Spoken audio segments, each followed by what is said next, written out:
नमस्कार, जोहार, जय भीम। मैं हूं मन्नालाल और आज हम बात कर रहे हैं राजस्थान के उन दक्षिणी इलाकों में जहां पर आजकल तेज़ी से एक वायरस के रूप में जो फैल रहा है फाइनेंस और माइक्रो फाइनेंस कंपनियों का जो झूठा और फरेब जाल, जिसमें यहाँ के लोग फंस कर के जब समय पर उस किस्तों का भुगतान नहीं कर पाते हैं तो अपने परिवार और खुद को मारने के लिए मजबूर हुए हैं। और हाल ही में 2 या 3 घटनाएं ऐसी देखी है जो काफ़ी हृदय विदारक है।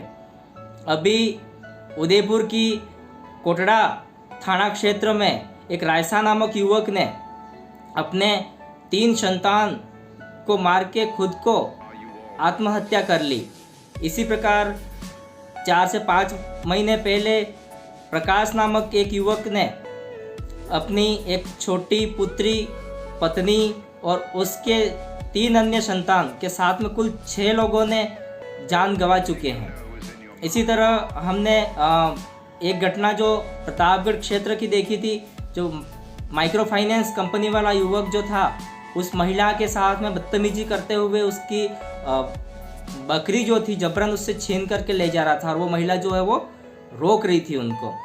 इस प्रकार की जो घटनाएं हैं वो बेहद ही सोचने के लिए मजबूर करती है, हमें अंदर से झकझोर देती है। ऐसी घटनाएं हो रही है तो उसको लेकर के मैं जो ये मेरे विचार हैं वो आप तक साझा कर रहा हूँ।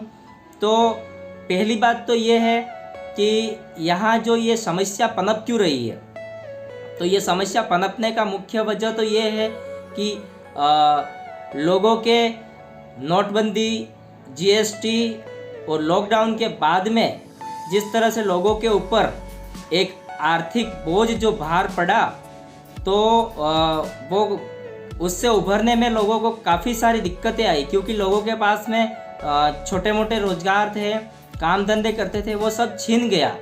तो अब लोगों को वापस रूटीन में आने के लिए कहीं न कहीं से कुछ पैसा लेकर के वापस वो जो है रूटीन में आए। इस तरह से लोग जो हैं अभी कर्जा ले रहे हैं, क्योंकि अभी हाल ही में हमारे जो वित्त मंत्री निर्मला सीतारमण ने कहा कि कोरोना से लोग अब उभर चुके हैं, पर कोरोना से लोग उभर नहीं चुके हैं। लोगों की स्थितियां ठीक हो गई है ऐसा नहीं, लोगों की स्थितियां ठीक नहीं।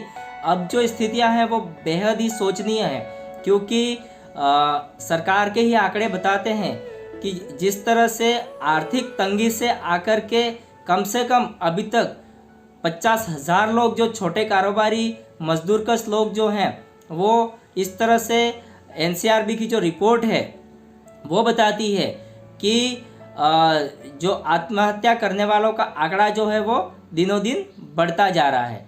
वो वजह एक यही है। तो मैं विशेष करके लोगों से ये कहना चाहूँगा कि आप लोग जो हैं, आप कर्जदार आपके खुद के हालातों से नहीं, आप मजबूरियों से कर्जदार बने हैं, तो आप इस तरह का कोई कदम नहीं उठाएं। और दूसरी बात ये थी कि अगर कोई भी माइक्रो फाइनेंस या फाइनेंस कंपनी का एजेंट आकर के आपके पास में आपकी जो है किस्त मांगने के लिए आता है, तो सबसे पहली चीज़ ये है कि आप उसका जो है आई कार्ड देखिए।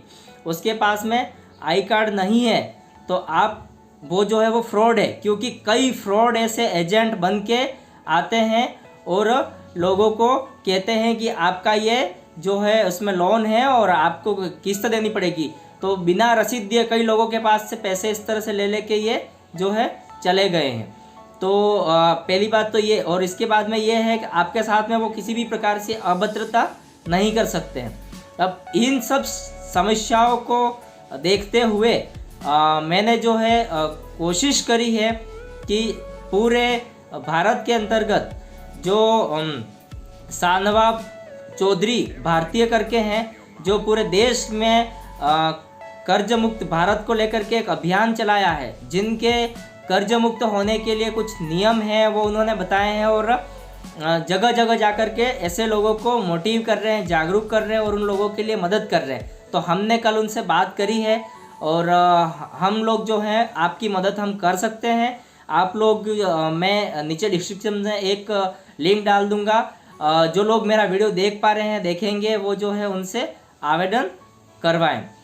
और दूसरा ये था कि आप लोग किसी भी तरीके से कोई भी ऐसा गलत कदम ना उठाएं अगर आप छोटे छोटे किसी भी प्रकार के कर्ज में हैं, क्योंकि सरकार ने इनके जो चहेते, इनके जो मित्र हैं, पूंजीपति जो लोग हैं, उनके 10 लाख करोड़ का जो कर्जा था वो उनका माफ़ किया है।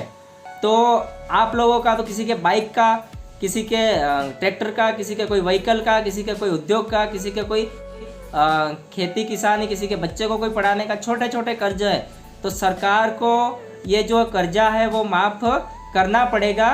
पर हम सबको मिलकर के एक साथ में इसके लिए लड़ना पड़ेगा, एकजुट होना पड़ेगा। तो मैं एक जो लिंक है वो भेज रहा हूँ उसमें, तो आप जो है वो एक बार फॉर्म भरें और ये जो डेटा है वो सरकार तक जाएगा, तो सरकार को इसके लिए मजबूर होना पड़ेगा। अभी तक 2,40,000 लोग जो हैं आवेदन इसमें कर चुके हैं, और आप लोग जो भी हैं उसमें करें। और जहाँ कहीं भी ऐसी समस्या लगती है, ऐसे कोई पीड़ित लोग लगते हैं, तो जो साथी हैं उनके प्रति थोड़ी सी संवेदनशीलता रखते हैं तो हमसे संपर्क करिएगा। हम सभी लोग उनको मिलकर के समझाएंगे, उनका सहयोग देंगे। और ऐसा कहीं पे भी कोई भी एजेंट इस प्रकार से किसी को प्रताड़ित करता है तो तब भी आप हमसे संपर्क करिएगा।